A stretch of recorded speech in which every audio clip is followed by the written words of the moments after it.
memulai bimbingan kelompok topik VWS kita. Sebelum kita mulai, kita berdoa terlebih dahulu. Pertama bersama kita masing-masing, saya akan membawanya dalam agar lebih mudah dilakukan. Terima kasih Bapak, terima kasih untuk segala dari kamu di sini kami di sini Tuhan yang kau berkati mulai dari awal pertengahan hingga akhir, dan apa yang kami dapatkan bisa menjadi perubahan dan bagi kehidupan kami dan Yesus Kristus kami dari ucap syukur. Baik, di sini saya akan menjelaskan apa pengertian dari bimbingan kelompok. Pengertian dari BKP itu adalah salah satu bentuk pelayanan yang membahas masalah umum dalam kelompok dengan manfaat dinamika kelompok. Terus tujuan dari bimbingan kelompok ini itu untuk mampu berbicara di muka orang banyak, mampu mengeluarkan pendapat, ide, saran, tanggapan, perasaan, dan lainnya sebagai kepada orang banyak.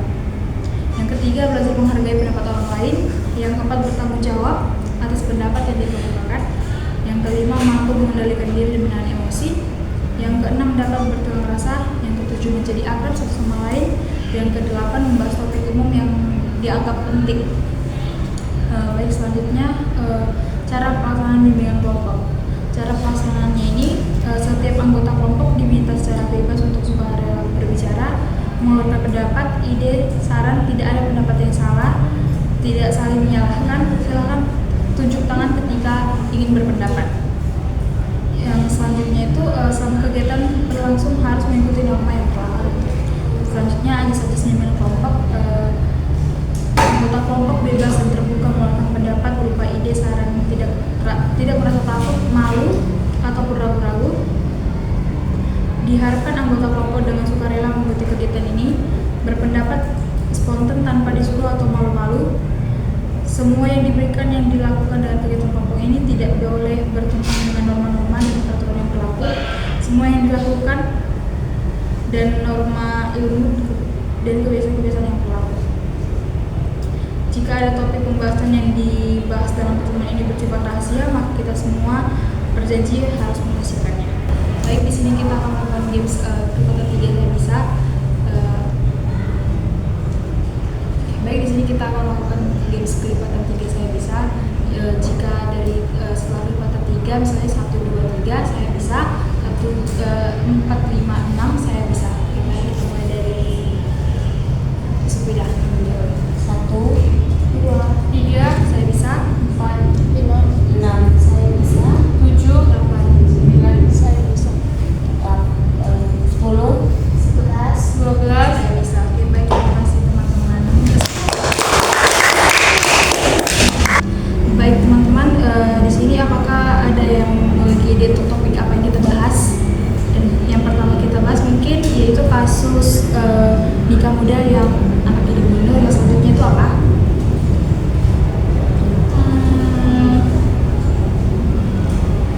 Itu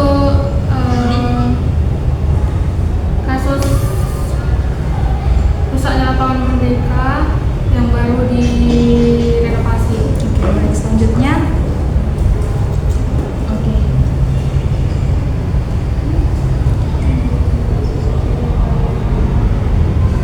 Oke, dari Era.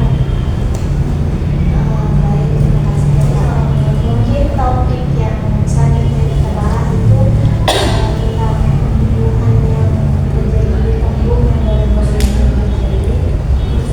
Baik, selanjutnya Nia. Mungkin topik yang akan saya bahas itu anak yang melawan orang tuanya karena skincare. Oke, selanjutnya kepada Vina. Mungkin topik yang akan saya bahas itu selanjutnya itu yaitu topik pembulian anak sekolah dasar di SD Subang. Kepada Yeslin yang terakhir. Topik yang mau kita bahas adalah kelalaian guru sehingga menyebabkan anak-anak mengikuti sendiri. Sedikit sudah memulainya. Kita mulai dari topik yang pertama. Baik teman-teman, topik yang pertama itu adalah dari saya, yaitu yang berjudul Nikah Muda. Yang kedua itu dari Hanisa, yang tentang berita lapangan Merdeka yang rusak. Selanjutnya ada dari Era, ya kasus pembunuhan di Tembung. Yang keempat ada dari Nia, anak yang melawan orang tua karena tidak memberikan skincare. Dan yang kelima dari Vina, pembulian di Subang. Yang terakhir dari Jesslyn, yaitu kelalaian guru menyebabkan siswa gagal SNBP. Baik, di sini apakah teman-teman semua sudah siap untuk melakukan tugas BKP kita? Oke. Baik teman-teman, di sini apakah kalian mengetahui mengapa pentingnya kita membahas tentang kasus nikah muda ini yang menyebabkan anaknya dibunuh? Oke, baik, dari saudari Nia. Dampak dari nikah muda sampai anaknya Pentingnya. Ayo, maaf ya. Oke. Pentingnya membahas nikah muda ini sampai menyebabkan dia membunuh anaknya itu karena banyak sekarang anak-anak yang masih di bawah umur sudah melakukan hubungan intim. Jadi mereka kayak belum selesai jadi orang tua, terus mereka sudah menjadi anak, itu yang menyebabkan dia belum cukup matang untuk jadi orang tua sampai menyebabkan anaknya kadang dipukul, sampai dibunuh. Baik, terima kasih. Selanjutnya kepada Jesslyn. Baik, mungkin yang penting kita bahas adalah mungkin kedepannya kita harus menjaga diri. Kalau misalnya kematangan emosi atau kematangan ekonomi juga penting untuk kedepannya agar tidak terjadi hal-hal yang tidak ingin seperti kasus kita bahas sekarang. Baik, itu mungkin pentingnya mengupdate masalah ini karena nikah muda ini sudah pastinya anak yang belum cukup umur gitu, bahkan untuk melahirkan ataupun kesiapan mentalnya menjadi orang tua. Oke, selanjutnya apa faktor dari nikah muda ini? Apakah teman-teman ada yang tahu? Baik, kita mulai dari Era. Baik, terima kasih Beka. Mungkin faktor yang terjadi dari pernikahan muda itu karena pikirannya kayak belum matang dan terlalu mungkin tuan anak sekarang itu kecintaan ya kan, jadi dia takut ditinggal pasangannya tanpa pikir panjang, dia langsung memutuskan untuk nikah. Baik, terima kasih. Saya kepada Sofina. Baik, terima kasih Beka. Mungkin menurut saya faktor-faktor yang dapat menyebabkan nikah muda itu sepertinya menurut saya ya budaya. Nah, seperti yang kita ketahui kita ini tinggal di Indonesia yang banyak sekali budaya Indonesia. Contohnya suku-suku pedalaman, mereka mewajibkan anak perempuan mereka ataupun anak laki-laki mereka untuk nikah di bawah umur. Seperti itu Beka. Selanjutnya kalau di kota itu biasanya kalau faktor-faktor utamanya itu kalau di kota karenanya pergaulan bebas. Terima kasih Beka. Terima kasih. Di sini kita tahu bahwa faktornya itu mungkin ada yang masa pubernya yang terlalu menggebu-gebu ataupun karena budayanya adat istiadat yang ada di sukunya mungkin yang memaksakan untuk harus nikah muda kalau dianggap remeh gitu ya. Baik, selanjutnya apakah teman-teman tahu penyebab dari nikah muda ini dan dari kasus ini juga? Oke, baik, kepada Hanisa. Jadi dampak dari nikah muda ini sebenarnya banyak, mulai dari mental, fisik, terutama bagi perempuannya. Nah, karena di perempuan ini yang paling dirugikan. Nah, usia matang seorang perempuan untuk hamil itu adalah 24 hingga 40 tahun. Nah, sedangkan dia belum mencapai umur yang matang untuk menerima kehamilan, di mana rahim dia itu belum cukup untuk menampung bayi itu. Nah, disitulah kenapa perempuan ini sangat dirugikan. Misalnya dia meninggal saat melahirkan atau saat mengandung. Nah, disitu juga bayinya, dan itu juga berdampak ke anak mereka nanti yang lahir, di mana anak itu kekurangan gizi, bahkan bisa stunting karena kondisi mental, fisik dari ibunya yang belum dapat menerima keadaan tersebut. Baik, terima kasih. Dan dari berita yang kita ketahui ini itu orang tuanya mungkin memang masih muda sekali, nikah di umur 12 tahun dan sudah memiliki anak di usia 20 tahun. Dengan begitu karena mungkin mereka juga kekurangan ekonomi, tinggal di pinggir jalan, mengemis misalnya begitu. Dan saat mungkin anak yang kita tahu beritanya ini anaknya dimuntah di sebuah supermarket dan disinggung oleh karyawan supermarket itu buat membantu untuk membersihkannya. Dan orang tuanya ini itu marah kan teman-teman. Jadi orang tua ini mungkin terlalu emosi dan melakukan kekerasan kepada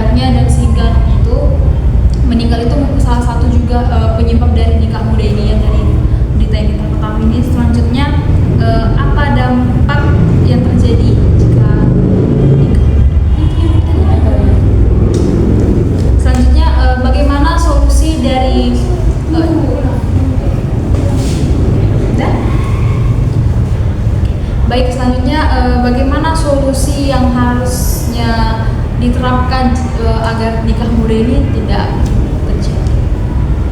Baik, Jesslyn. Mungkin solusinya itu adalah menikahlah pada saat kamu sudah siap secara materi, kematangan mental, emosi, benar-benar yang sudah benar-benar untuk siap untuk menjalankan rumah tangga, bukan hanya karena kebelet mau nikah aja. Oke, baik, terima kasih. Selanjutnya kepada Era. Selanjutnya kepada Sufina. Menurut saya kan tadi saya menjelaskan bahwa faktor yang menurut saya penting, maksudnya faktor utama dari pernikahan muda ini itu pergaulan bebas. Menurut saya untuk mengatasi permasalahan ini adanya pengawasan yang lebih ketat terhadap anak itu tersebut, seperti kita memberikan saran kepada orang tuanya agar tidak membiarkan anak mereka, terutama anak perempuan mereka, berpacaran dengan laki-laki di bawah umur ataupun pulang malam-malam, karena itu akan menimbulkan hasrat yang tinggi kepada laki-laki, lalu dia akhirnya terjadi hal-hal yang tidak diinginkan. Baik, di sini dapat saya simpulkan, jika ingin menikah sebaiknya memiliki materi yang cukup, kematangan emosi yang bagus, dan kesiapan menjadi orang tua. Dan jika telah menjadi orang tua, memiliki anak perempuan sebaiknya dijaga gitu ya, agar tidak bergaul dengan sembarangan. Oke, baik, terima kasih teman-teman. Baik, teman-teman, topik kali ini sudah selesai kita bahas. Kita lanjutkan untuk topik selanjutnya. Baik teman-teman, di sini saya akan melanjutkan topik yang selanjutnya, yaitu tentang baru 1 hari peresmian lapangan Merdeka telah hancur. Jadi teman-teman sekalian, apakah ada yang tahu kenapa ini sangat penting kita bahas juga? Baiklah, kepada saudari Era. Baik, terima kasih Mega. Mungkin mengapa kita penting untuk membahas ini? Karena mungkin karena SDM banyak orang-orang Medan di sini yang merasa terlalu FOMO ataupun menggebu-gebu. Jadi dia ketika ada sesuatu yang baru ataupun yang baru dibuka atau yang penting orang itu kayak berbondong-bondong untuk ke situ tanpa sadar lagi bagus. Terima kasih saudari Era. Saudarinya? Kalau menurut saya BK, mengapa penting untuk ini dibahas, karena banyak orang Medan yang seperti sama yang dikatakan oleh saudari Era, karena sebagian juga karena orang Medan di sini SDM-nya terlalu rendah, karena banyak yang merusak fasilitas negara yang bisa merugikan negara sendiri. Terima kasih Pak teman-teman. Faktor-faktor yang tadi memang dilihat ya, karena memang Medan itu belum, khususnya Indonesia itu belum menjadi negara yang maju, namun masih menjadi negara yang berkembang.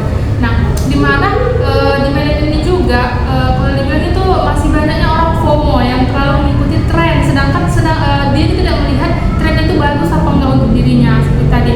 Terus dia belum punya wawasan, belum punya pengetahuan, sehingga dia mengikuti tren itu bukannya tren itu jadinya bagus, malah dia merusak tren tersebut seperti tadi. Lapangan Merdeka kalau dibuka, nanti ayolah main-main ke lapangan Merdeka gitu, dikira dia itu tempat untuk nongkrong-nongkrong, sedangkan lapangan Merdeka memang dibuat untuk nongkrong, tapi untuk bersantai seperti mau piknik bersama keluarga atau untuk lari jogging bersama teman-teman, seperti itu. Bukan tempat untuk nongkrong-nongkrong yang biasanya di kafe, di warung, yang keringan-keringan seperti itu. Nah teman-teman, kemudian apa faktor-faktor penyebab dari bisa rusaknya lapangan Merdeka ini yang baru 1 hari dibuka? Nah, kepada saudari Jesslyn.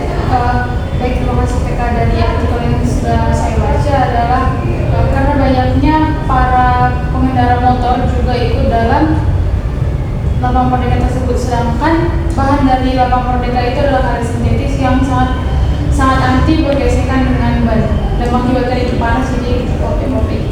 Iya betul. Kemudian saudari Pina. Menurut saya faktornya itu karena itu individunya masing-masing PK, sesuai dengan sadar dirinya masing-masing.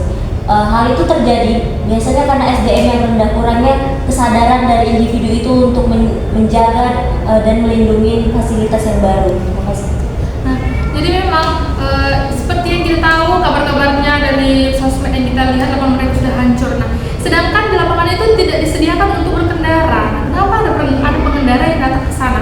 Itu lapangan jogging, bukan lapangan untuk bermain sepeda atau bermain sepeda motor. Nah, itulah yang dikhususkan untuk berjalan, dipakai untuk tidak seharusnya dipakai, makanya itu rusak. Nah, kemudian sampah-sampah yang tadi itu betul seperti yang Tina bilang, SDM-nya terlalu rendah.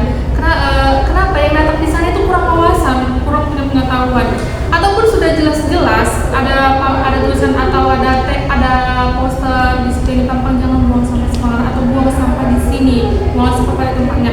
Nah, itulah kurang SDM orang-orang di sana sehingga membuang sampah sembarangan.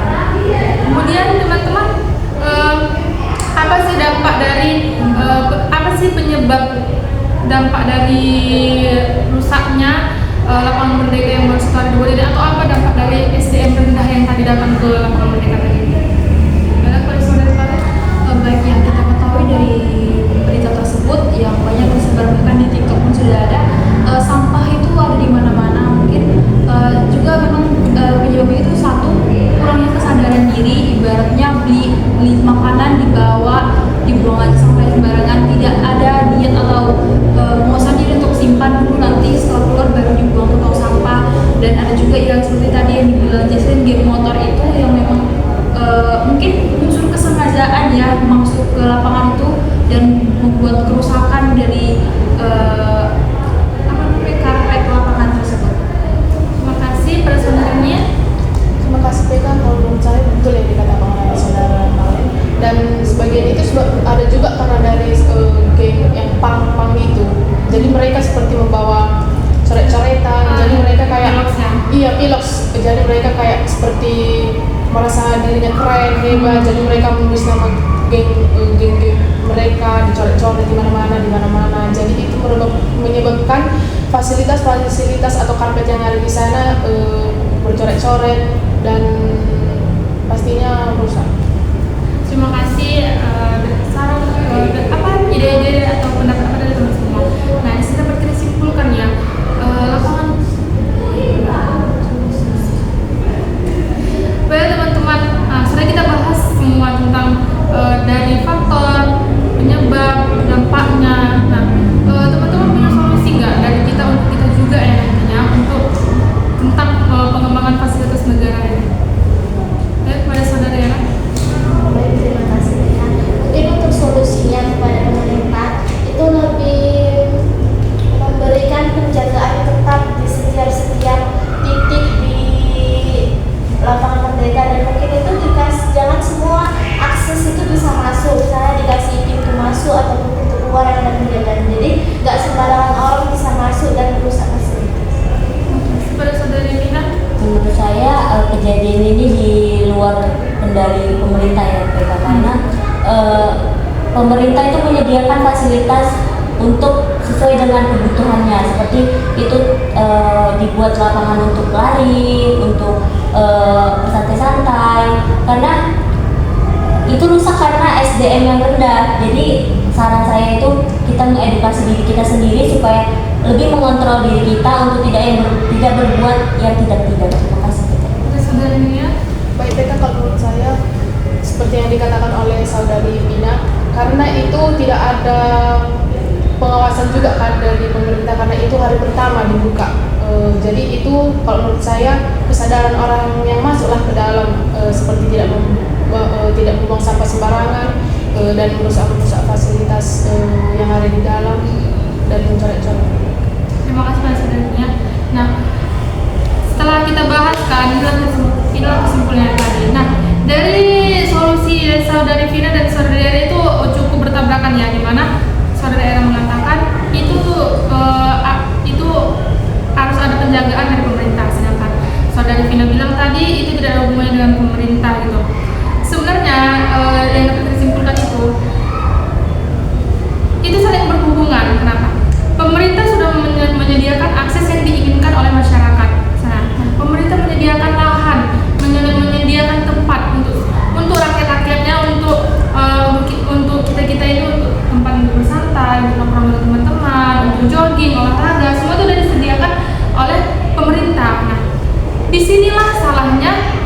rakyat-rakyatnya yang memiliki SDM rendah. Sebenarnya tidak perlu membuat penjagaan. Kenapa harus dijaga? Soalnya kan itu tempat untuk dari pemerintah untuk kita, dan kita dari kita juga untuk kita semua gitu. Sebenarnya tidak perlu melakukan penjagaan. Nah, tapi karena SDM kita sendiri yang melakukannya, tadi itulah butuh bantuan pemerintah seperti menyediakan satpam seperti itu. Jadi saling berhubungan juga. Nah, mungkin teman-teman saya merasa teman-teman sekalian, baiklah, saya merasa teman-teman semua sudah mengerti dan sudah paham tentang pembahasan kita mengenai lapangan mereka yang sudah dosa ini. Selanjutnya, baiklah, kita akhiri topik kita kali ini. Kita lanjutkan topik selanjutnya. Baiklah teman-teman, di sini saya akan melanjutkan topik selanjutnya yang berjudul tentang kasus pembunuhan yang ada di Tembung. Di sini teman-teman tahu nggak ya mengapa kita penting untuk membahas topik tersebut? Baik, kepada saudari Jesslyn. Mengapa topik ini penting untuk kita bahas adalah untuk kita menjaga diri kita, menjaga lisan kita, bagaimana kita berkata kepada orang lain, sehingga bagaimana kita meminimalisir perkataan-perkataan kita yang membuat orang sakit hati dan mengakibatkan anak tersebut membunuhkan. Baik, kepada saudari Nia. Sama seperti yang kita ngomong sebelumnya, itu juga berkaitan dengan orang tua yang menjaga tutur katanya, karena banyak juga ya anak-anak ini mengikuti seperti apa yang dikatakan orang tua. Seperti aku orang tua, aku bilang terus memang bodoh gitu, pasti anak-anak mengikuti apa yang dikatakan orang tuanya. Jadi sebagian itu berdampak dampaknya di orang tua.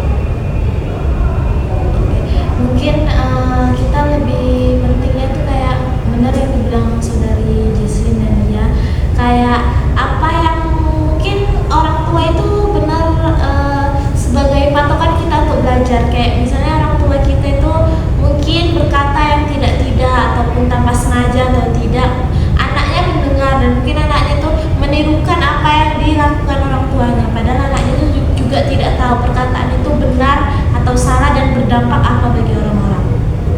Dan yang kedua itu, teman-teman ada nggak sih yang tahu faktor penyebab terjadinya pembunuhan itu tuh apa gitu? Baik, kepada saudari Farah.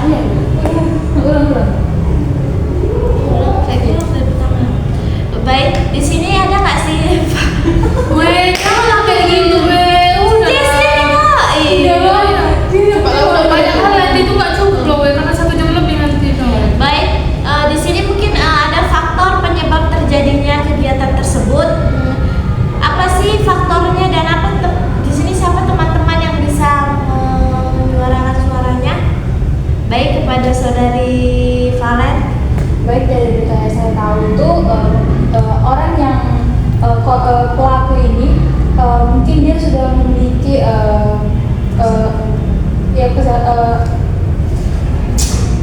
jadi lupa aku.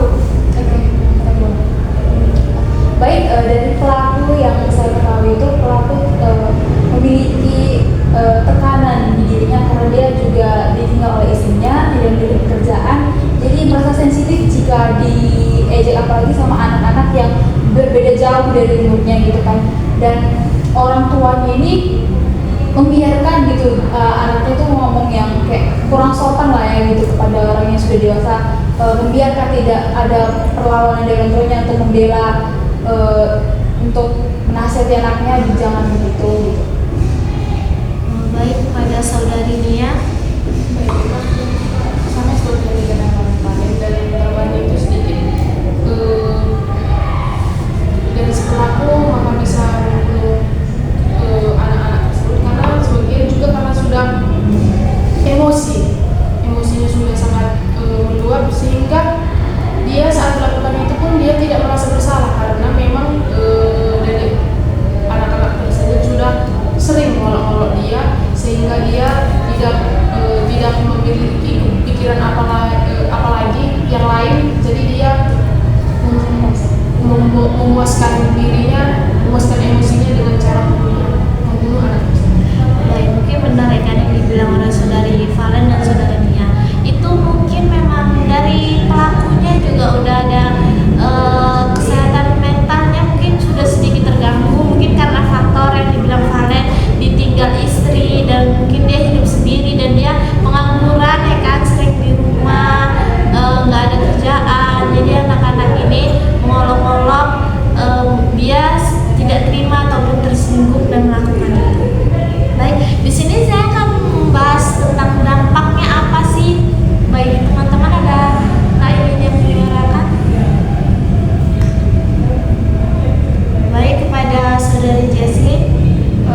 dengan orang tuanya, mungkin dengan anaknya yang merasa kehilangan, dan juga mungkin sebagian orang juga merasa kasihan ataupun prihatin dengan kondisi keluarga yang ditinggalkan anak sekaligus. Baik di sini ada pun solusi yang bisa kita berikan untuk kasus tersebut. Adakah teman-teman yang ingin memberikan solusi? Baik kepada saudari Nia. Baik, kita kalau menurut saya solusi dari topik tersebut dari orang tua terutama untuk menasihati anaknya dari berbahasa, perkataan ataupun perilaku yang ada, karena anak-anak sekarang bukan anak-anak, orang tua sebagai contoh, tapi orang tua juga yang sifatnya tidak bagus untuk ditiru. Jadi sebagian harus dari orang tua. Baik kepada saudari Mina. Ya, terima kasih Kak. Solusi yang saya dapat katakan tuh sama seperti saudara dia tadi. Dimana kalau saat nanti kita menjadi orang tua, kita itu harus menasehati anak dengan baik dan tanpa menggunakan kekerasan atau tanpa berkata kasar kepada anak tersebut. Jadi ketika anak itu keluar, dia mencontohkan orang tuanya di rumah, tidak pernah berkata kasar ataupun tidak pernah berbuat kasar seperti itu Kak. Baik, terima kasih. Kepada saudari Farhan. Baik, mungkin salah satu solusinya itu dari orang tua juga memiliki kesiapan kematangan sebagai orang tua. Sebaiknya anak itu diedukasi bagaimana berbicara, bagaimana berkata yang sopan terhadap orang tua, dan untuk pelakunya mungkin lebih bisa mengontrol emosinya agar tidak menggebu-gebu gitu, dan mungkin sudah menjadi siapa bisa jadi. Baik, terima kasih. Mungkin kesimpulan yang dapat saya simpulkan dari faktor, dampak, dan penyebab atas topik yang kita bahas, mungkin kedepannya untuk kita sebagai orang tua, mungkin kita akan mencerminkan hal-hal baik untuk anak-anak kita, karena pasti anak itu awal untuk pembelajaran pasti akan meniru apa yang dilakukan oleh orang tua. Seperti kayak misalnya kalau kita pun sebagai orang tua berkata kasar ataupun tidak sopan, pasti anak-anak akan meniru. Begitu juga sebaliknya, kalau orang tua di sini orang tua untuk mencontohkan hal-hal baik, bertutur kata yang lemah lembut, sopan, mungkin anak-anak juga akan melakukan seperti itu. Mungkin juga faktor lingkungan juga itu dapat mempengaruhi. Baik, di sini untuk baik teman-teman semua, di sini untuk meneguhkan komitmen kita masing-masing, saya di sini akan melakukan games bola panas, yaitu di sini saya akan melemparkan ini ada pita rambut. Di sini saya akan melemparkan ke salah satu teman-teman. Nanti misalnya saya lempar dengan ucapan memuji seperti misalnya Nia cantik, dan Nia akan menjawab benar, dan selanjutnya akan melempar benda tersebut ke teman-teman yang lain dengan setelah itu mengatakan ya benar. Baik, di sini saya akan memulai gamenya. Valen cantik. Ya benar, Nia baik. Ya benar. Taslim, kamu good. Ya benar. Vina, kamu rajin. Ya benar. Hanisa, kamu pandai. Iya betul. Nia, kamu cantik. Ya betul. Era kamu cantik. Ya betul. Baik, sampai sini aja. Sampai di sini. Baik teman-teman, topik yang saya bahas sudah berakhir dan selanjutnya akan dilanjutkan oleh teman saya. Lanjutkan topik yang akan dibahas. Nah, topik yang selanjutnya itu yang akan dibahas adalah topik tentang anak yang melawan orang tua karena skincare. Jika teman-teman sudah selesai, coba katakan yes. Yes. Oke. Siapnya. Baik teman-teman, yang pertama itu ada mengapa faktor anak bisa melawan orang tua karena hanya tidak diberikan skincare. Apakah teman-teman ada yang tahu? Baik, kepada saudara Sisi. Menurut saya PK dia melawan orang tua itu karena mungkin dia banyak sekarang itu kayak sebenarnya usia pakai skincare itu kan ada. Jadi karena dia melihat teman-temannya yang bagus sekarang skincare, jadi dia kayak tertarik sih, kayak pokoknya aku harus pakai skincare kayak kawan-kawan. Jadi kayak gengsi gitu. Kepada saudara. Terima kasih PK. Mungkin benar, ada benarnya yang bilang oleh Jesslyn. Itu juga mungkin faktor pentingnya kita membahas ini. Mungkin dari pertemanan dia itu pertemanan yang mungkin orang-orangnya itu yang sudah kaya, sudah maksudnya kayak membeli apa-apa itu mungkin sudah enak dan hidupnya udah terbiasa terpenuhi. Mungkin berbanding kebalik dengan dirinya yang susah untuk mendapatkan apa-apapun. Jadi dia kalau mau minta segala sesuatu yang diinginkan itu dengan cara yang tidak benar. Baik. Jadi di sini kita bisa mengambil solusinya. Mengapa penting? Mengapa sih penting anak itu? Just ada pakai tapi cowok, Oke. Ulang. Nah, di sini kita dapat menyimpulkan bahwa pentingnya anak itu menjaga teman ataupun pergaulannya agar tidak FOMO. Karena anak-anak sekarang juga banyak, aku harus cantik, aku seperti yang ada di TikTok ini, aku harus membeli ini, seperti itu ya. Nah, yang kedua itu ada apa sih faktor penyebab jika dari anak ini yang melawan orang tuanya hanya karena skincare apa? Baik, kepada saudari Tina. Menurut saya faktor terjadinya hal yang seperti itu tuh mungkin dia pernah mendapatkan pembulian, misalnya pembulian fisik seperti dia dihina temannya karena mohon maaf mukanya hitam atau gimana gitu, dia mendapatkan pembulian itu, jadi dia obses untuk cantik. Jadi ketika dia obses untuk cantik tapi dia kekurangan dana, maka dia memaksa ibunya untuk membelikan dia skincare demi gengsinya. Terima kasih.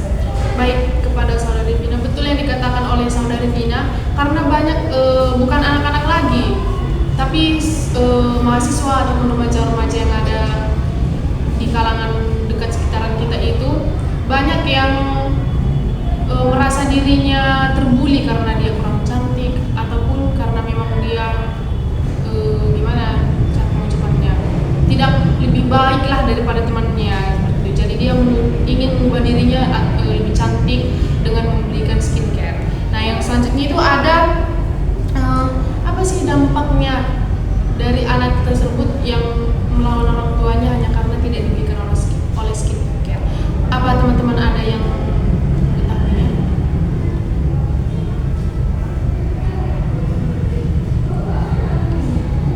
Saya teman-teman, dampak yang terjadi jika orang tuanya itu memberikan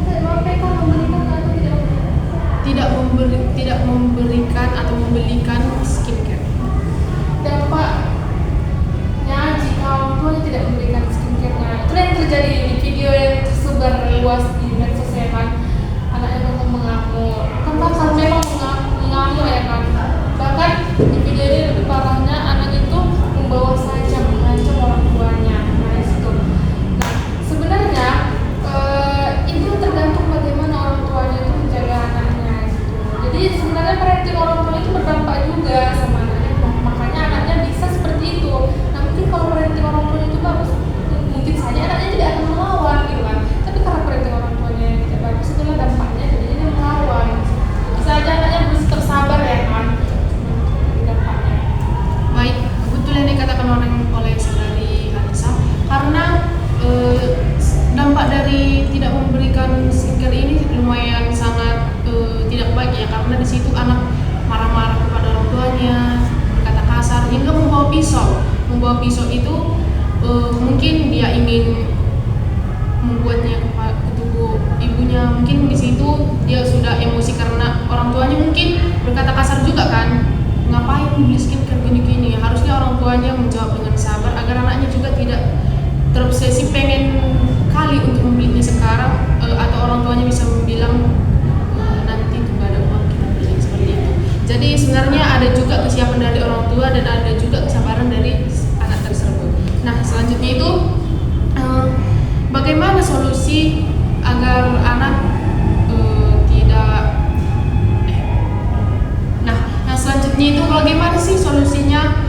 kepada anak tersebut karena tidak diberikan skincare oleh orang tua. Baik, kepada saudari Alem. Baik, solusinya yaitu mungkin sebagai seorang anak tidak makan diksi ya, terus mengerti juga keadaan orang tuanya bagaimana, dan pengendalian diri dia juga, dia harus mengetahui bagaimana keadaan orang tuanya, tidak memaksakan gitu ya. Dan ibaratnya kata kasar itu kayak dia tuh sadar diri harusnya bagaimana untuk tidak mengikuti gengsi dari teman-temannya tersebut. Baik, ada pun solusinya sama seperti yang dikatakan oleh kalian tadi, itu dari penguasaan diri sendiri, bagaimana dia tidak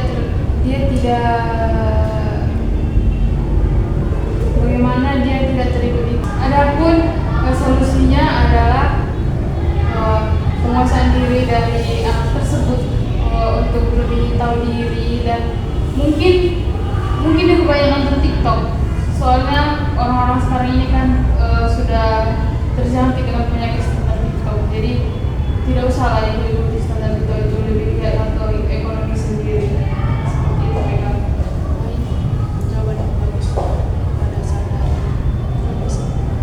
Adalah solusi kalau tadi solusi dari teman saya juga setuju dengan solusi dari saudari Valen dan saudari Leslie itu harus dikembangkan dari individu. Nah, kan di sini posisinya masih anak-anak, masih remaja yang butuh panutan, yang masih butuh pendampingan seperti mas. Kita lah sebagai calon-calon konselor nantinya yang harus mensosialisasikannya bahkan ke sekolah gitu. Kita harus mensosialisasikan, makanya lah anak-anak itu dilarang menggunakan makeup ke sekolah. Karena itu juga berdampak nanti untuk teman-teman yang lain. Nah, itu yang menyebabkan FOMO. Baik, kesimpulan yang bisa kita ambil dari topik kali ini, agar tidak mengikuti gengsi yang ada, karena jika kita mengikuti gengsi kita akan terbunuh kalau kata kasarnya. Karena kalau mengikuti gengsi itu, maaf kata, yang ada di video itu kita melihat ekonominya yang kurang ya kan. Jadi kita jangan terlalu mengikuti gengsi. Lebih baik kalau memang pengen sekali untuk memakai skincare, nabung. Seperti dia sekolah dikasih orang tuanya jajan 10.000, 5.000 dia simpan untuk nanti aku beli ini, aku harus usaha. Jika aku kena bully, aku harus usaha. Jangan sampai meminta kepada orang tua dengan perbuatan yang sangat kasar.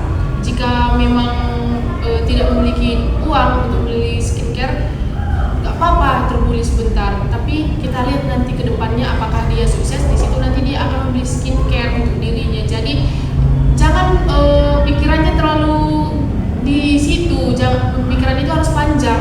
Semisal di sini aku gak perlu cantik-cantik, aku harus belajar.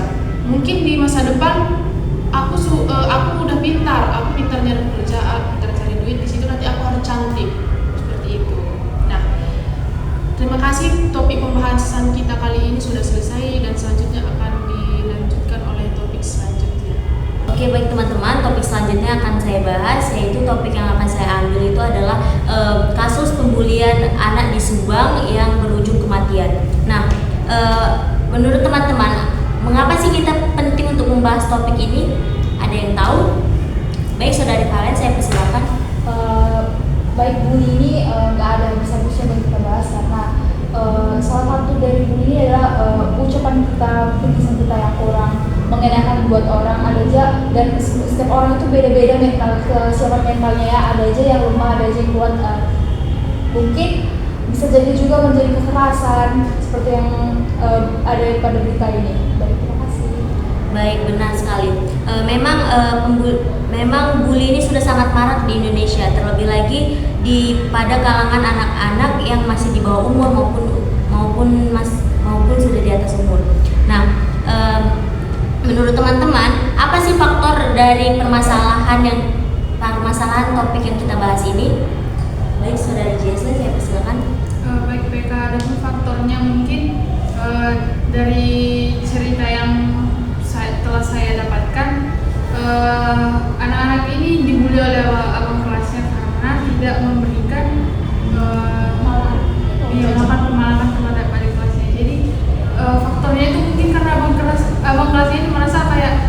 bawang kelas kau, jadi harus memberikan apapun untukku kayak gitu. Jadi karena itu jadi terjadi pemberian. Ya, benar. Ada lagi yang ingin memberikan faktor apa saja? Baik, saudari Era, saya persilakan. Baik, Vita, mungkin saya akan sedikit menambahkan faktor yang terjadi pembulian.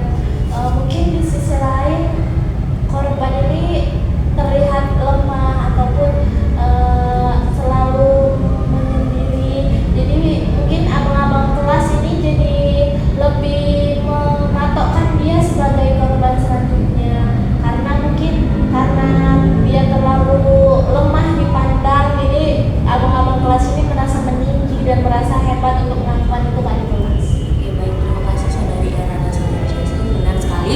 Memang faktor penyebab dari permasalahan ini itu seperti tadi yang dibilang saudari Jesslyn, bahwa anak tersebut ini dipalak oleh abang kelasnya karena tidak ingin, karena anak tersebut tidak memberikan uang kepada abang kelas tersebut, maka abang kelas tersebut menjadi lebih pede bahwa aku nih abang kelas dia harus memberikan aku duit gitu.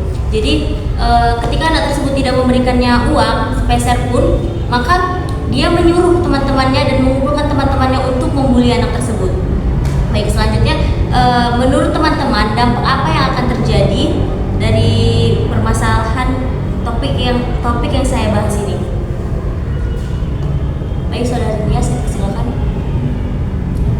Baik, PK, dampak yang ada dari topik pemberian ini mungkin yang pertama itu ada kekerasan. Jadi mungkin dampaknya itu kepada korban, dia akan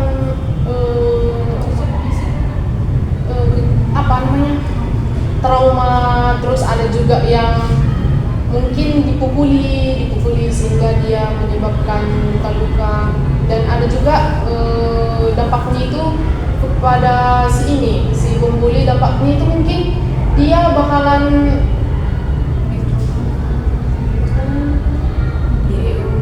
mungkin dampaknya itu dia bakalan dikeluarkan dari sekolah, dan mungkin dia kalau ke sekolah selanjutnya bakalan susah karena dia di DO dari sekolah itu mempunyai riwayat yang memang bully ini itu sangat di luar ekspektasi kita. Baik, kita. Terima kasih saudari Nia. Memang benar dampaknya itu ada banyak sekali, terutama pada korban. Korban bisa mengalami trauma seumur hidup, atau korban bisa mengalami cacat fisik, ataupun bisa sampai meninggal. Nah, dampak untuk pelakunya itu mungkin pelakunya memang bakal terkena sanksi sosial, ataupun bakal di drop out dari sekolah, seperti itu. Baik, selanjutnya itu apa sih solusi dari permasalahan topik yang saya ambil ini? Baik, saudari Hani, saya persilakan. Jadi ada beberapa solusi untuk mengatasi kasus ini. Yang dampak pertama kali itu sebenarnya itu harusnya dari rumah, peran orang tua bagaimana mendidik anaknya seperti itu. Nah, kenapa? Karena dari orang tua yang mengantar dari rumah itu awalnya membawa sifat asli anaknya. Sampai di sekolah, apa yang dari orang tua itu akan langsung dilaksanakan oleh anaknya. Nah, sebenarnya peran orang tua itu yang paling pertama sebelum peran guru. Yang kedua dari peran gurunya. Jadi setelah anak masuk sekolah, guru itu harus mengedukasi apa yang benar, apa yang salah, seperti itu. Nah, itulah untuk mengatasi solusi mengatasi itu adalah lingkungannya, lingkungan orang yang di atasnya, dari guru, orang tua. Bahkan sebenarnya seperti keamanan sekolah juga itu bisa membantu untuk mengatasi solusi ini. Baik, terima kasih saudari Hani. Berarti solusi yang saudari Hani sampaikan tadi berarti dari orang tua, seperti yang kita ketahui, seperti yang kita bahas sebelumnya, bahwa anak itu mencontoh apa yang diperbuat oleh orang tuanya di rumah. Ketika orang tuanya melakukan kekerasan kepada anak tersebut, atau mengatakan, mencaci, memaki anak tersebut, maka anak tersebut akan mencontohkan itu di luar lingkungan rumah, seperti di sekolah atau di lingkungan permainannya, seperti itu. Terima kasih saudari Hani. Baik, kesimpulan yang dapat saya ambil itu bahwa pembulian itu memanglah sangat marak di Indonesia, terutama kepada anak usia dini maupun anak yang sudah cukup umur. dampaknya itu bisa terjadi ke trauma seumur hidup atau cacat fisik ataupun meninggal dunia. Lalu solusi yang saya dapatkan tadi yaitu adanya pengawasan ekstra kepada anak tersebut agar anak tersebut dapat mengontrol dirinya untuk berbuat yang baik, seperti itu teman-teman. Oke, topik yang saya bawakan cukup.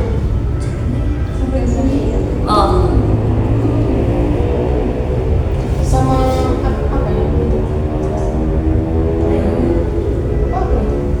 Dia belum ngomong loh. Coba lagi sih. Oke, baik. Ya, udah? Oke, baik teman-teman, topik yang saya bawakan sudah selesai. Selanjutnya akan dilanjut oleh teman kita. Terima kasih. Topik yang akan kita bahas adalah kelalaian guru mengakibatkan siswa-siswi SMK maupun SMA gagal mengikuti SNPP. Baiklah teman-teman, adakah teman-teman yang tahu mengapa kita penting membahas topik ini? Baik, kepada Hani. Sebenarnya topik ini kenapa penting sekali kita bahas juga karena ini menyangkut tentang kerahasiaan. Bagaimana anak bangsa itu nanti misalnya dari SMA, lanjut kuliah, bagaimana itu sangat penting untuk melanjutkan pendidikan mereka. Nah di sini yang dirugikan itu adalah siswa-siswanya. Jadi kita harus bahas karena kita juga menjadikan calon guru nantinya. Baik, terima kasih kepada Hani. Yang selanjutnya, apakah teman-teman tahu apa faktor yang menyebabkan kegagalan guru ini menyebabkan semua siswa-siswa itu gagal mengikuti SNPP? Baik, kepada Era. Baik, terima kasih Beka. Mungkin faktor terjadinya mungkin dari pihak gurunya sendiri nggak akan melakukan itu. Mungkin ada faktor mungkin karena seorang guru ada kesibukannya ataupun banyak kelalaian lain. Sebenarnya itu juga nggak boleh sih, karena memang anak-anak untuk SNPT itu menjadi faktor utama yang harus dikhususkan terlebih dahulu. Itu aja. Baik, yang selanjutnya kepada Valen. Ya baik, mungkin salah satu faktornya ini guru itu mungkin anggap sepele ya, mungkin nanti bisa ditunda-tunda, akhirnya tidak ke upload. Ada juga data siswa yang tidak terinput atau tidak ikut terdata itu ya. Dari data yang saya dapat dari artikel tersebut, ternyata guru-guru yang guru-guru yang melakukan kelalaian itu ternyata mereka sedang sibuk membuat konten, teman-teman. Jadi mereka sibuk membuat konten sehingga lupa menginput identitas siswa. Itu relate dari artikel yang saya baca. Baik, terima kasih buat teman-teman. Mungkin faktor-faktornya ini banyak, mungkin terkendala jaringan maupun mungkin guru-guru di situ sibuk atau bahkan yang dibilang itu hal-hal sepele. Mungkin guru-guru ini menganggap sepele seperti nantilah gitu, masih ada waktunya. Jadi waktu udah final pengisian data diri siswa itu, mereka itu jadi terkendala gitu kan. Kita tahu sendiri kalau misalnya kita membuka suatu jaringan itu pasti kalau udah buru-buru semua itu pasti kan jaringannya sudah error. Jadi mengupload PDSS-nya pun jadi terkendala. Begitu teman-teman. Baik teman-teman, sudah kita membahas faktor-faktornya. Jadi kita akan membahas apa dampak yang terjadi jika hal ini terjadi. Baik, kepada Nia. Baik, BK mungkin dapat dari topik kali ini, siswa-siswa tidak dapat mengikuti SNBP, jadi mereka harus menggunakan tes jalur SNBP ataupun mandiri untuk selanjutnya. Baik, terima kasih Mbak Nia. Selanjutnya kepada Valen. Apa tadi? Dampaknya itu mungkin siswa-siswa merasa sakit hati ya untuk gurunya, udah mulai hilang rasa percaya sama gurunya, padahal mereka udah semangat dari kelas 10 membangun nilainya yang bagus dengan grafik yang benar-benar rapi. Mungkin mereka udah usaha sekali buat dan bahkan mungkin bisa saja berharap dan bisa masuk dan nggak usah capek-capek untuk mengikuti SNBT namun gagal karena lupa menginput data. Itu membuat mungkin siswa menjadi kecewa terus ataupun membuat melontarkan kata-kata yang nggak bagus tentang sekolahnya dan berdampak mungkin sekolah itu jadinya nggak ada peminatnya gitu. Jadi siswa mungkin yang akan masuk ke jenjang SMA merasa takut untuk masuk ke sekolah tersebut. Baik teman-teman, terima kasih atas pendapatnya. Mungkin dampaknya itu terjadi kepada siswa-siswi maupun sekolahnya. Siswa-siswi tersebut jadi gagal mengikuti SNBP dan sekolahnya itu mungkin jadi sepi peminat. Bahkan mungkin rekan-rekan guru yang ada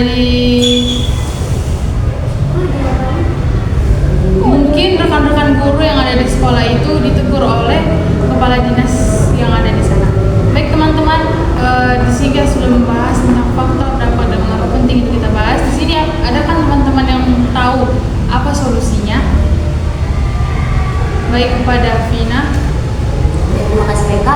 Menurut saya solusi yang paling efektif itu dari pihak sekolahnya, seperti membuat planning dari setahun sebelum anak tersebut tamat, membuat planning seperti memberitahukan kepada anak-anak tersebut tanggal berapa, ataupun menyuruh anak tersebut untuk mempersiapkan diri agar dapat mengikuti jalur SNBP itu. Lalu untuk gurunya itu, menurut saya tuh gurunya tuh harus memperhatikan karena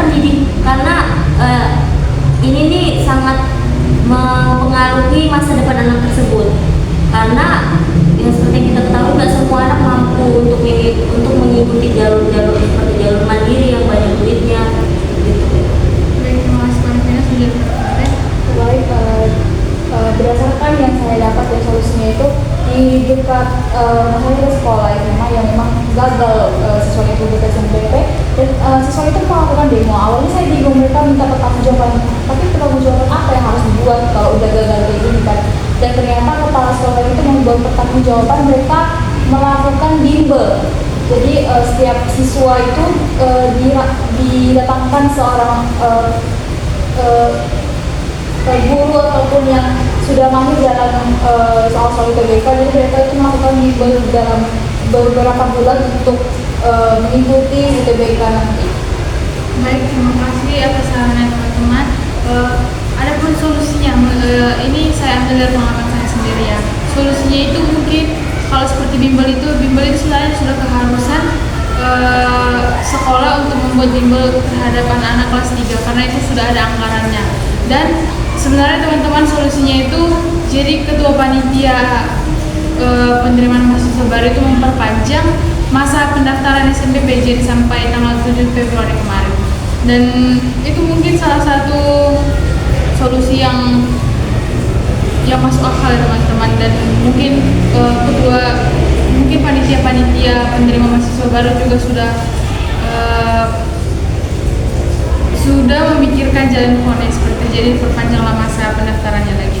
Baik teman-teman, kegiatan kita akan segera berakhir. Di sini kita akan membahas tentang BMP3 kita. Baik, di sini saya akan menunjukkan pertanyaan-pertanyaan kepada teman-teman. Di sini teman-teman akan menjawab saja secara lisan karena keterbatasan kita juga. Baik, untuk yang pertama, pertanyaan saya tujukan kepada Vina. Pengetahuan baru apa yang Anda dapatkan setelah mengikuti BKP kali ini? Ini topik awal ya. Semua. Baik, terima kasih PK. Pengetahuan baru yang saya dapatkan itu setelah membahas topik BKP ini, saya menjadi tahu ternyata di luar sana banyak permasalahan yang dapat merugikan anak-anak bangsa, seperti permasalahan kuliah tadi ataupun kerusakan di lapangan merdeka itu yang menyebabkan kerugian kepada negara. Lalu pokoknya banyak lah PK yang saya dapatkan di topik ini. Baik, terima kasih kepada Vina. Yang selanjutnya adalah pertanyaan untuk Hera. Perasaan apa yang Anda rasakan setelah melakukan layanan di BKP kali ini? Baik, terima kasih. Perasaan yang saya rasakan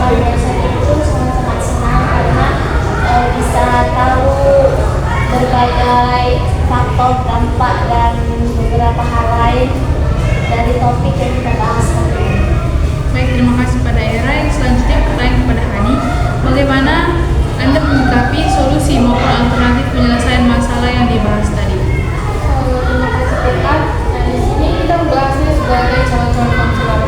Saya tanggapan saya dan saya akan mengambil tindakan di masa depan itu. Nantinya jika saya menjadi konselor nanti dari semua berita-berita terbaru yang kita bahas tadi itu salah satu yang datang dari diri dan mental individu yang dimana mentalnya itu mulai rusak. Di mana konselor itu harus melakukan banyak sosialisasi, lebih banyak sosialisasi kepada turun langsung ke lapangan untuk mengubah pola pikir dan bagaimana cara bekerja manusia di dunia ini agar tidak merugikan satu sama lainnya. Baik, terima kasih kepada Hani. Yang selanjutnya pertanyaan kepada Nia. Apa tindakan dan perilaku selanjutnya yang Anda terapkan?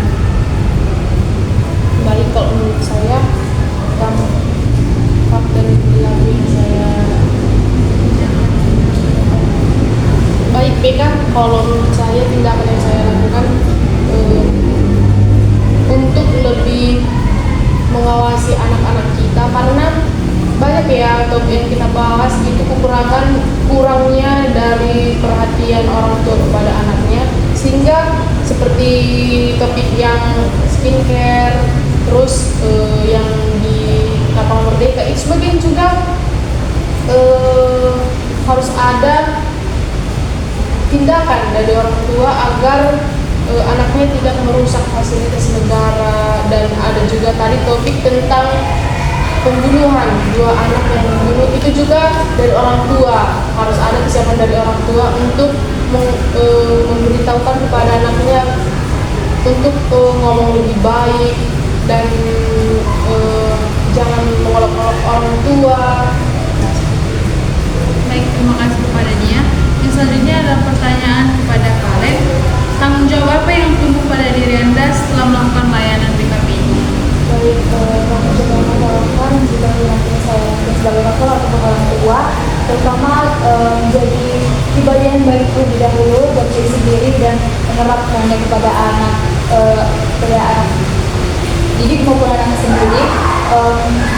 Mengedukasi bagaimana bersikap, mengedukasi bagaimana menjadi sumber manusia yang berkualitas dan tidak menjadi SDM yang rendah, untuk memiliki pemikiran yang bagus, yang matang, dan salah satunya itu tidak membuat menjaga mental setiap anak itu agar mereka tuh bersih berpikir, bersih berbicara, dan dalam bergaul pun memilih juga tempatnya bagaimana. Baik, terima kasih kepada Kalen. Baik teman-teman, kita sudah membahas tentang BMPT kita.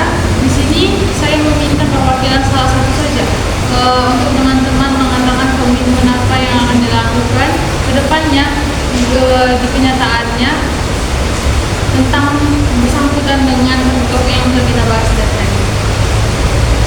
Baik, pada Ani. Karena tadi kita membahas tentang berita-berita ini yang terjadi di Indonesia, itu datangnya terlalu banyak dari remaja ya kan, remaja. Nah, datangnya itu terlalu banyak, permasalahan kita bahas ini terlalu banyak datangnya dari remaja di masyarakat.